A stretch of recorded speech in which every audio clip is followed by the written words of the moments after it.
আমি শুরুতে কোরআনে কারীমের বেশ কয়েকটি আয়াত তেলাওয়াত করেছি। এই আয়াতগুলোতে আল্লাহ রাব্বুল আলামিন দিন এবং রাতে 24 ঘন্টার মধ্যে একটা বিশেষ সময়ের গুরুত্ব এবং মর্যাদা বিভিন্নভাবে ফুটিয়ে তুলেছেন। ফজরের আগে এবং ফজরের পরে যে সময়টা, দিন এবং রাত 24 ঘন্টার মধ্যে এই সময়টা, বিশেষ করে সূর্য উঠার আরও পর পর্যন্ত চাষতে সলাতের আগ পর্যন্ত পুরা সলাতটা, পুরা সময়টা, এই সময়টা আল্লাহ রাব্বুল আলামিনের কাছে অনেক গুরুত্বপূর্ণ। কোরআনে কারীমে আল্লাহ তাআলা অনেক সময়ের নামে শপথ করেছেন এবং অনেক বস্তুর নামে শপথ করেছেন। আল্লাহ তাআলা তিনি কোনো কথা বলার জন্য শপথ করার কোনো দরকার নাই। আমরা সাধারণত শপথ করি কেন?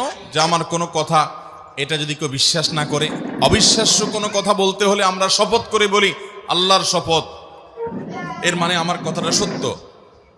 আল্লাহ রাব্বুল আলামিনের কথা তো লা রাইবা ফিহ, তার কথার ব্যাপারে কোনো সন্দেহ করার সুযোগ নাই। তারপরও তিনি শপথ করে মাঝে মধ্যে অনেক কথা কোরআনে বলেছেন। কেন? যেন আমরা বুঝতে পারি যে যেই কথা আল্লাহ তাআলা শপথ করে বলেছেন ওই কথাটা এত গুরুত্বপূর্ণ যে আমরা সাধারণত বললে শপথ করা ছাড়া বলতাম না।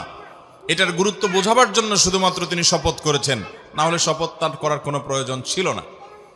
দ্বিতীয়ত, আল্লাহ তাআলা যে বস্তুর নামে, তার যে সৃষ্টির নামে শপথ করেন, ওই সৃষ্টিটারও বিশেষ মর্যাদা তার কাছে আছে।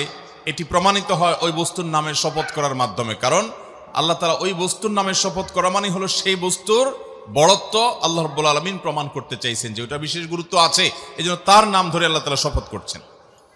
কিন্তু আল্লাহ ছাড়া আর কারোর জন্য, অর্থাৎ আমাদের জন্য শপথ করতে হলে আল্লাহ ছাড়া আর কারোর নামে, কোনো ব্যক্তি বা কোনো বস্তুর নামে শপথ করা জায়েজ নাই।